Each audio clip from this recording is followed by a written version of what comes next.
Good evening. On a request, I am making a small video of what is now my standard UK1 opening for the Global 40 game. So I start the game with, of course, the Brits present and the Italian player. You can see that the Germans have played their first turn, and this is, according to what we used to play, is a common outcome. So you can see that the fleets in 111 and 110 have been cleared with the damaged battleships to the left, and we have one or maybe two subs in the 106. What can UK do? My idea is rather conservative, so it's to preserve most of my units, of course protect London as a first priority and Cairo as a second priority. In doing so, I propose that you buy the standard 6 infantry, 1 fighter. If you want to go a bit more exotic, you can go with a bomber, 5 infantry and save 1. Or you can go with 4 infantry, 1 fighter and a sub to build in the 109 or 110, or even in Sea Zone 71 in South Africa or in Canada. This has no impact. Of course, if you want to be safe with Sea Line, of course, I propose to build 1 fighter and 6 infantry. We will not do the Trento raid. What we will do, of course, is the cruiser survives, we will take out the submarine in 106, 1 or 2. What we will do as well is take out the fighter. We take the fighter from Gibraltar and Malta to the destroyer. You can add this and add a destroyer. That's a non-combat move. We will take from India the transport with a cannon and an infantry, go to Ethiopia, use the cruiser from Pacific, add the infantry from Anglo-Egypt Sudan, and the mechanized from Cairo as well. So this gives you 2 bombards, which normally should be allowed to have the battle won in your favor. For the battleship, we have all air units present, so we can send them all into this battle. I won't throw any dice, but let's say this is cleaned up with a hit. This is cleaned up as well with a hit. And let's say this is cleaned up as well with a hit. What the idea is now is to withdraw to Cairo with most of our units here and have a better jumping board for UK2. So we take transport to Persia with 1 infantry, activate that. Destroyer from Pacific goes to here. Destroyer goes to here. The carrier leaves the Mediterranean and will be reinforced with the tactical bomber and the fighter from India. The fighters here, so the one from Gibraltar needs to land on Malta, and the fighters from Malta and from 98 go to Egypt. And for the remainder, we do a full retreat on Egypt. These 2 blokes can move.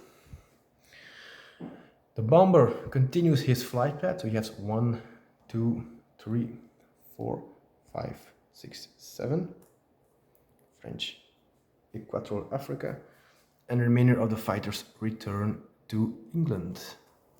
And we of course send our cruiser to Canada, our transport to Canada. What will happen? So what can Italy do? So Egypt is protected with 1, 2, 3, 4, 5, 6, 7, 8, 9 guys, and he can land or he can attack with these 2. It's 2, 4, 6, and a bomber and 3 pop shots. So normally it's not enough to take Egypt. We will put our buy in. This will move.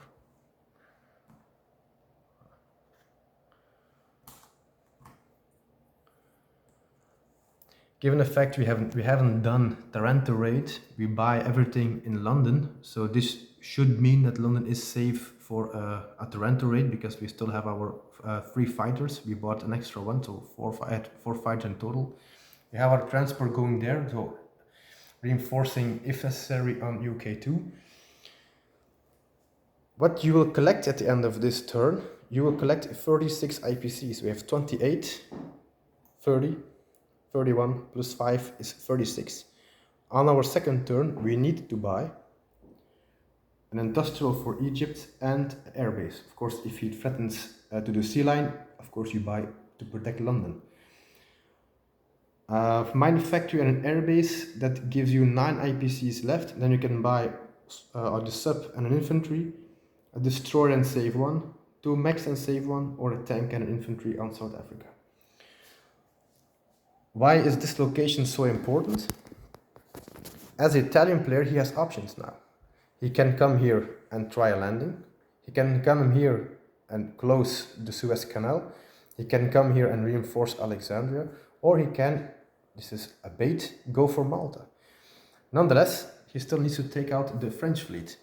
So if you look at surface ships, he has a battleship, a cruiser and destroyer. 4 units with 5 hits in total.